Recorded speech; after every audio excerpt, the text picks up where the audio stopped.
الحمدللہ کفا وسلام علی عبادہ الذین اصطفی اما بعد۔ محترم ناظرین، پروگرام فضائل رمضان کی اس نشست میں آپ حضرات کا استقبال ہے۔ السلام علیکم ورحمۃ اللہ وبرکاتہ۔ آج کی نشست کا موضوع ہے فتاوی رمضان، فاسألوا اہل الذکر ان کنتم لا تعلمون۔ رب اشرح لی صدری ویسر لی امری واحلل عقدۃ من لسانی یفقہوا قولی، رب زدنی علما سبحانک لا علم لنا الا ما علمتنا انک انت العلیم الحکیم۔ اعوذ باللہ من الشیطان الرجیم، بسم اللہ الرحمن الرحیم۔ تمام قسم کی تعریفات اللہ وحدہ لا شریک، خالق کائنات، مالک ارض و سما اور مدبر ان سجاں کے لیے ہیں۔ اس کے بعد بے شمار درود و سلام نازل ہو جناب محمد الرسول اللہ صلی اللہ علیہ وسلم پر کہ اللہ رب العالمین نے انہیں رحمت للعالمین بنا کر بھیجا۔ اللہم صلی علی محمد وعلی آل محمد کما صلیت علی ابراہیم وعلی آل ابراہیم انک حمید مجید۔ اللہم بارک علی محمد وعلی آل محمد کما بارکت علی ابراہیم وعلی آل ابراہیم انک حمید مجید۔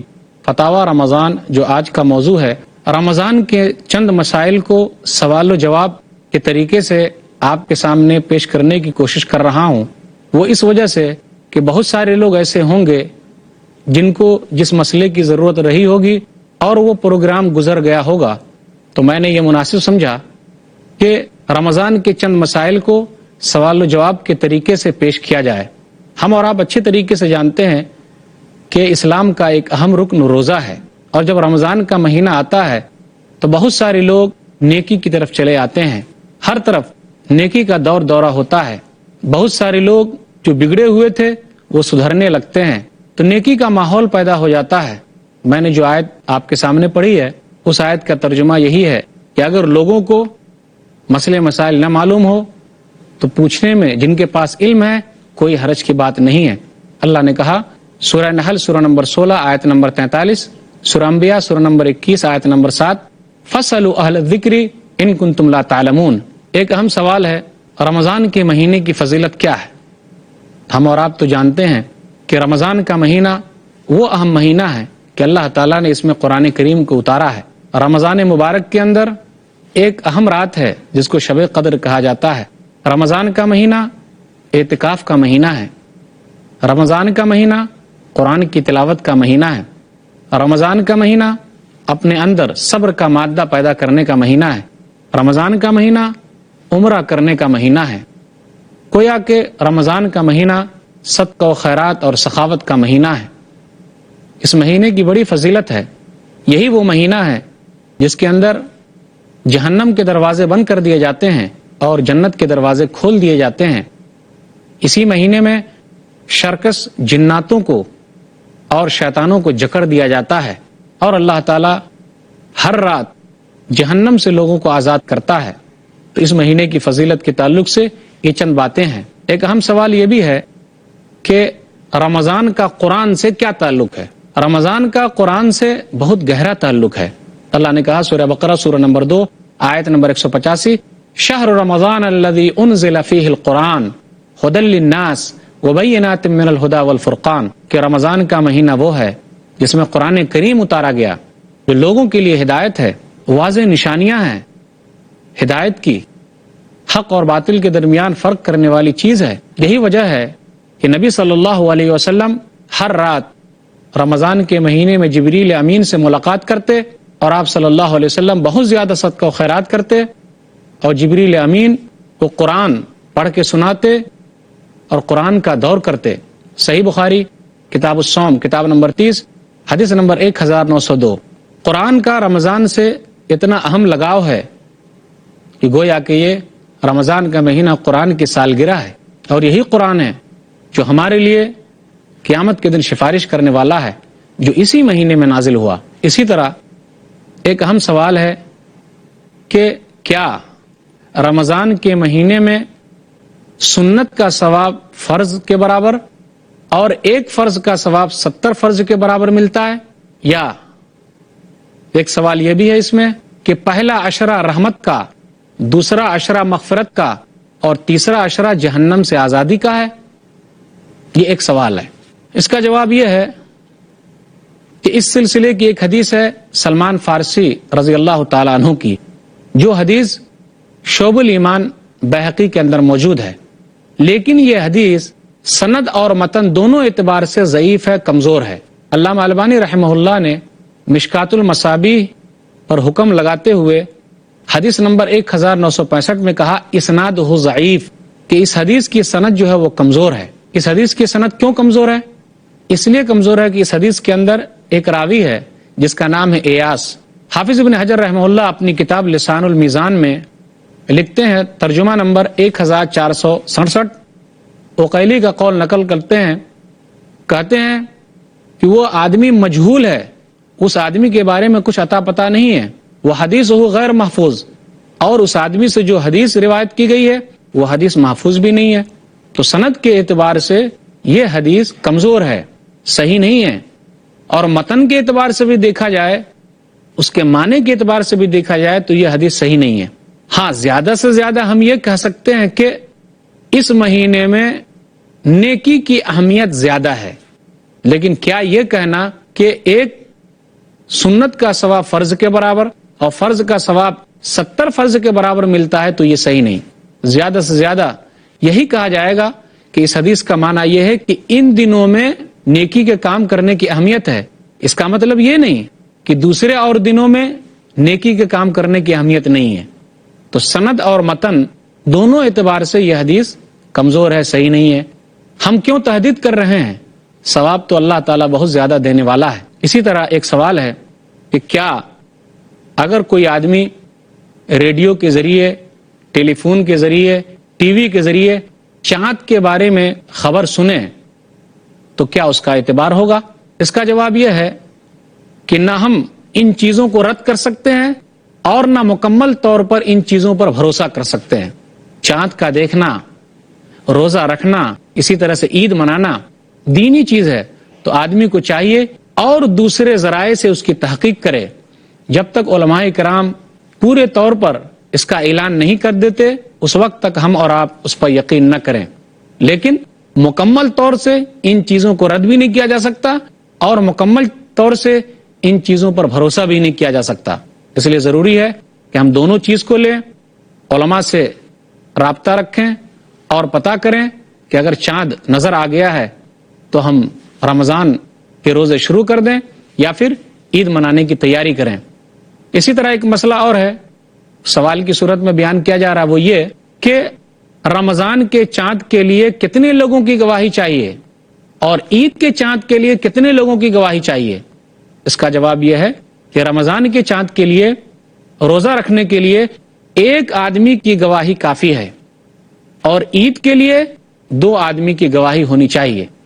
سنن ابی داؤد کتاب الصیام کتاب نمبر 14 حدیث نمبر 2342، عبداللہ بن عمر رضی اللہ تعالیٰ عنہ کہتے ہیں، ترا الناس الہلال فاخبرت رسول اللہ صلی اللہ علیہ وسلم انی رأیتہ فصامہ وامر الناس بصیامہ، کہ لوگ ایک دوسرے کو رمضان کا چاند دکھا رہے تھے تو میں نے کہا اے اللہ کے رسول صلی اللہ علیہ وسلم میں نے بھی چاند دیکھا ہے، تو رسول اللہ صلی اللہ علیہ وسلم نے روزہ رکھا اور لوگوں کو روزہ رکھنے کا حکم دیا۔ اسی طریقے سے عید کے چاند کے لیے 2 آدمی کی گواہی ہونی چاہیے۔ سنن ابی داؤد کتاب الصیام کتاب نمبر 14 حدیث نمبر 2339۔ ربی بن حراش کہتے ہیں ایک صحابی کے حوالے سے کہ اس صحابی نے کہا رضی اللہ تعالیٰ عنہ، اختلف الناس فی آخر یوم من رمضان فقدم اعرابیان فشہد عند النبی صلی اللہ علیہ وسلم باللہ فحل الہلال امس عشیہ فامر الناس ان یفطروا وان یغدوا الی مصلاہم۔ اس کا ترجمہ یہ ہے کہ لوگوں نے رمضان کے اخیر میں چاند کے سلسلے میں اختلاف کیا، تو 2 دیہاتی نبی صلی اللہ علیہ وسلم کے پاس آئے اور قسم کھا کر کہا اللہ کے رسول ہم دونوں نے کل چاند دیکھا ہے، تو رسول اللہ صلی اللہ علیہ وسلم نے لوگوں کو افطار کرنے کا حکم دیا، روزہ نہ رکھنے کا حکم دیا اور لوگوں کو حکم دیا کہ وہ عید منانے کے لیے جائیں۔ تو اس سے پتا چلا کہ رمضان کے لیے 1 آدمی کی گواہی اور عید منانے کے لیے 2 آدمی کی گواہی ہونی چاہیے۔ ایک اہم سوال ہے کہ کیا پوری دنیا کا ایک چاند نہیں ہو سکتا تاکہ اتحاد و اتفاق برقرار رہے؟ اس کا جواب یہ ہے ایسا نہیں ہو سکتا، اس لیے کہ چاند مختلف جگہوں سے نکلتا ہے، اس کے مطالعے الگ الگ ہیں، اس کی رویت الگ الگ ہے۔ ایک حدیث ہے صحیح مسلم کتاب الصیام کتاب نمبر 13 باب نمبر 5، ام الفضل بنت حارث نے قریب رحمہ اللہ کو بھیجا. کہاں بھیجا؟ ملک شام بھیجا، سیریا بھیجا معاویہ رضی اللہ تعالیٰ عنہ کے پاس. جب وہ معاویہ رضی اللہ تعالیٰ عنہ کے پاس پہنچے اور اپنے کام سے فارغ ہو گئے، اسی درمیان میں رمضان کا چاند وہاں نظر آیا. تو لوگوں نے رمضان کے چاند کو جمعہ کے دن دیکھا، معاویہ رضی اللہ تعالیٰ عنہ نے بھی دیکھا. جب وہ اس مہینے کے اخیر میں مدینہ پہنچے تو عبداللہ بن عباس رضی اللہ تعالیٰ عنہ نے کہا کہ تم لوگوں نے چاند کب دیکھا؟ تو قریب نے کہا کہ ہم لوگوں نے چاند ملک شام میں سیریا کے اندر جمعہ کے دن دیکھا ہے. کہا اور بھی لوگوں نے دیکھا؟ کہا معاویہ رضی اللہ تعالیٰ عنہ نے بھی دیکھا ہے، جو ملک شام کے امیر ہیں. انہوں نے بھی روزہ رکھا، لوگوں نے بھی روزہ رکھا. عبداللہ بن عباس رضی اللہ تعالیٰ عنہ نے کہا کہ ہم لوگوں نے چاند سنیچر کے دن، سیٹرڈے کے دن، ہفتے کے دن دیکھا ہے، اس لیے ہم لوگ چاند دیکھ لیں گے یا پھر 30 دن پورا کریں گے. تو قریب نے کہا کہ کیا معاویہ رضی اللہ تعالیٰ عنہ کا چاند دیکھنا اور ان کا روزہ رکھنا ہم لوگوں کے لیے دلیل نہیں ہے؟ کیا آپ لوگوں کے لیے دلیل نہیں ہے؟ تو انہوں نے کیا کہا؟ لا ہاکذا امرنا رسول اللہ صلی اللہ علیہ وسلم. کہا نہیں، اسی طریقے سے ہم کو رسول اللہ صلی اللہ علیہ وسلم نے حکم دیا ہے کہ چاند کو دیکھنا ہے اور دیکھنے پر ہی روزہ رکھنا ہے یا دیکھنے سے ہی روزہ کو چھوڑ دینا ہے اور عید منانا ہے. محترم ناظرین، موضوع فتاوی رمضان، اس پر گفتگو ہوتی رہے گی. انشاءاللہ پھر ملیں گے چھوٹے سے وقفے کے بعد. محترم ناظرین، السلام علیکم ورحمۃ اللہ وبرکاتہ. دوبارہ آپ کا استقبال ہے پروگرام فضائل رمضان میں. موضوع ہے فتاوی رمضان. ایک حدیث ہے صحیح مسلم کتاب الصیام کتاب نمبر 13 باب نمبر 5. ام الفضل بنت حارث نے قریب رحمہ اللہ کو بھیجا. کہاں بھیجا؟ ملک شام بھیجا، سیریا بھیجا معاویہ رضی اللہ تعالیٰ عنہ کے پاس. جب وہ معاویہ رضی اللہ تعالیٰ عنہ کے پاس پہنچے اور اپنے کام سے فارغ ہو گئے، اسی درمیان میں رمضان کا چاند وہاں نظر آیا. تو لوگوں نے رمضان کے چاند کو جمعہ کے دن دیکھا، معاویہ رضی اللہ تعالیٰ عنہ نے بھی دیکھا. جب وہ اس مہینے کے اخیر میں مدینہ پہنچے تو عبداللہ بن عباس رضی اللہ تعالیٰ عنہ نے کہا کہ تم لوگوں نے چاند کب دیکھا؟ تو قریب نے کہا کہ ہم لوگوں نے چاند ملک شام میں سیریا کے اندر جمعہ کے دن دیکھا ہے. کہا اور بھی لوگوں نے دیکھا؟ کہا معاویہ رضی اللہ تعالیٰ عنہ نے بھی دیکھا ہے، جو ملک شام کے امیر ہیں. انہوں نے بھی روزہ رکھا، لوگوں نے بھی روزہ رکھا. عبداللہ بن عباس رضی اللہ تعالیٰ عنہ نے کہا کہ ہم لوگوں نے چاند سنیچر کے دن، سیٹرڈے کے دن، ہفتے کے دن دیکھا ہے، اس لیے ہم لوگ چاند دیکھ لیں گے یا پھر 30 دن پورا کریں گے. تو قریب نے کہا کہ کیا معاویہ رضی اللہ تعالیٰ عنہ کا چاند دیکھنا اور ان کا روزہ رکھنا ہم لوگوں کے لیے دلیل نہیں ہے؟ کیا آپ لوگوں کے لیے دلیل نہیں ہے؟ تو انہوں نے کیا کہا؟ لا ہاکذا امرنا رسول اللہ صلی اللہ علیہ وسلم. کہا نہیں، اسی طریقے سے ہم کو رسول اللہ صلی اللہ علیہ وسلم نے حکم دیا ہے کہ چاند کو دیکھنا ہے اور دیکھنے پر ہی روزہ رکھنا ہے یا دیکھنے سے ہی روزہ کو چھوڑ دینا ہے اور عید منانا ہے. اسی طرح ایک اہم سوال ہے، بہت سارے ملک ایسے ہیں جہاں دن 20 گھنٹے کا ہوتا ہے، 18 گھنٹے کا ہوتا ہے اور رات بالکل چھوٹی ہوتی ہے. کبھی کبھی ایسا بھی ہوتا ہے کہ رات لمبی ہوتی ہے اور دن چھوٹا ہوتا ہے، اور کبھی کبھی ایسا بھی ہوتا ہے کہ بہت ساری جگہوں پر 6 مہینے تک دن ہی دن ہے اور بہت ساری جگہوں پر 6 مہینے تک رات ہی رات ہے. تو ایسے لوگ کیسے روزہ رکھیں گے؟ ایسے لوگ کیسے نماز ادا کریں گے؟ یہ ایک اہم سوال ہے. اس کا جواب یہ ہے کہ جس ملک کے اندر 24 گھنٹے دن اور رات ملا کر ہوتے ہیں، چاہے دن 18 گھنٹے کا ہو یا 20 گھنٹے کا ہو، وہاں کے لوگوں کو 18 اور 20 گھنٹہ دن میں روزہ رکھنا ہے، جہاں 24 گھنٹے کا دن اور رات ہے. اسی طریقے سے جہاں 6 مہینے رات ہے اور 6 مہینے دن ہے، جیسے گرین لینڈ وغیرہ ہے، تو وہاں کے لوگ قریبی ملک کے اعتبار سے نماز پڑھیں گے، روزہ رکھیں گے، سحری کریں گے اور افطار کریں گے. دلیل کیا ہے؟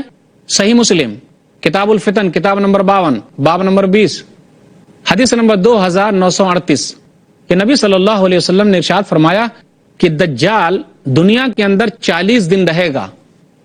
نبی صلی اللہ علیہ وسلم نے کہا یومن کسنتن و یومن کشہرن و یومن کجمعتن وسائر ایامہ کایامکم.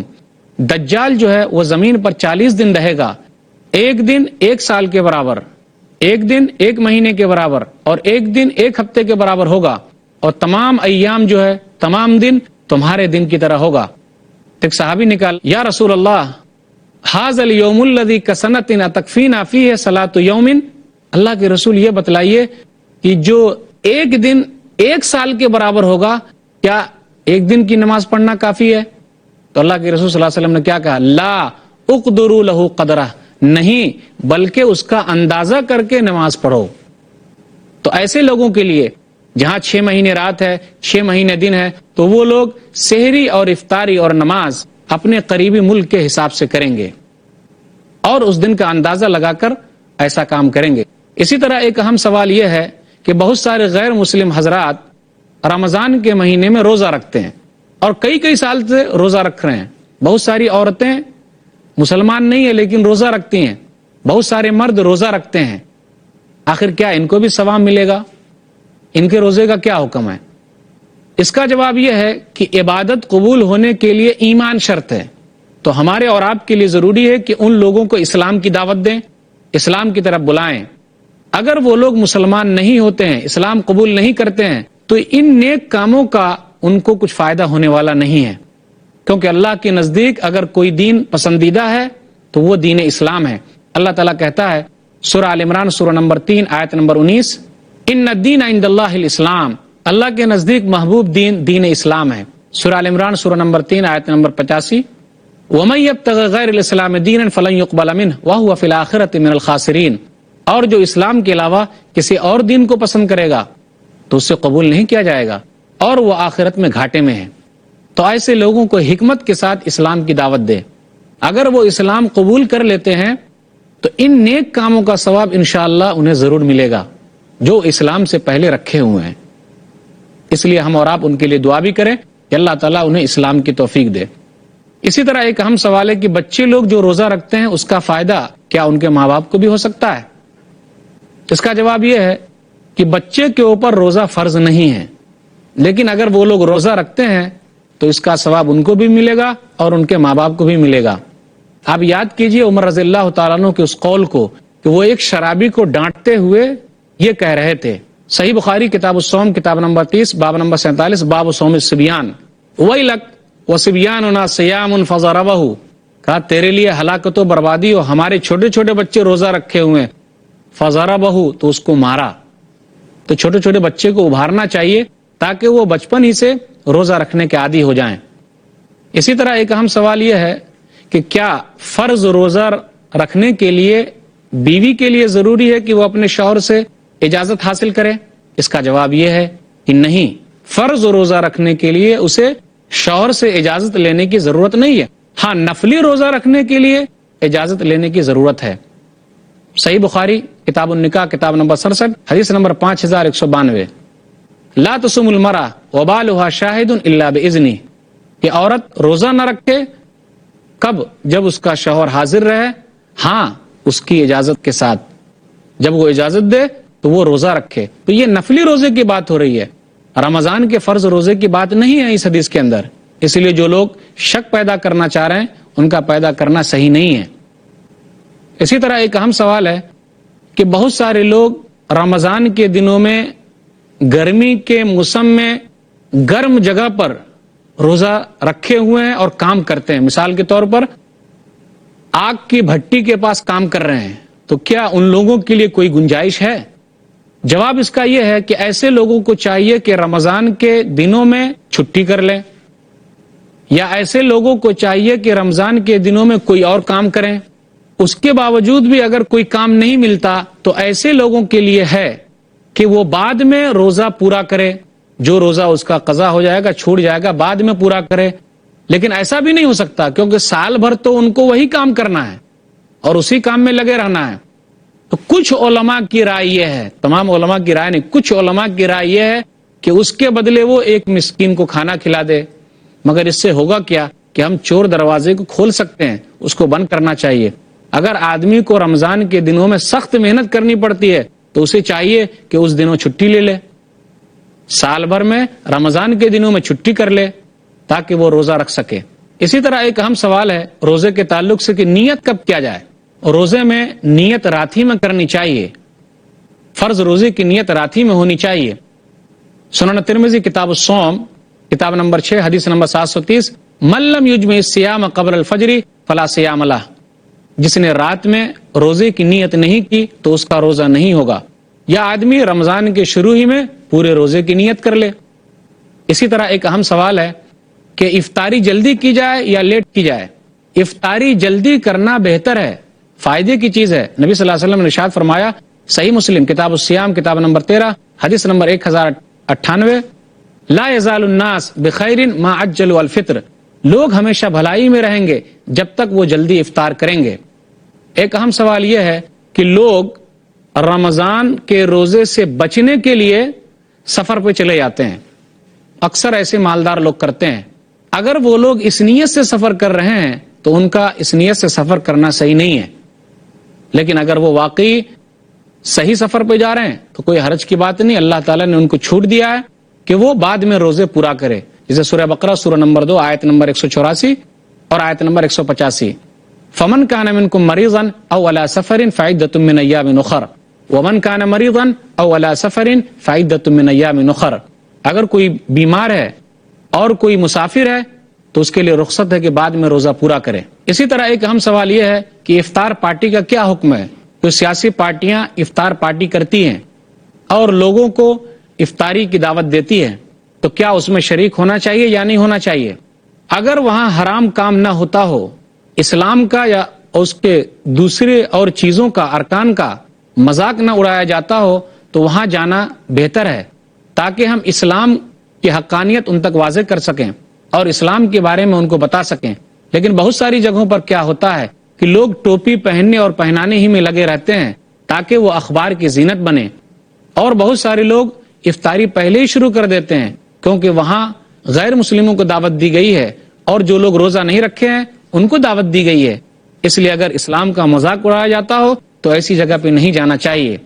تو یہ چند سوالات تھے جو میں نے جوابات کے ساتھ آپ کے سامنے اللہ کی توفیق سے رکھا ہے۔ اللہ تعالیٰ سے دعا ہے کہ اللہ تعالیٰ ہم لوگوں کو کتاب و سنت پر چلنے کی توفیق دے، آمین۔ وآخر دعوانا الحمدللہ رب العالمین، وصلی اللہ علی نبینا محمد وآلہ وصحبہ اجمعین، والسلام علیکم ورحمۃ اللہ وبرکاتہ۔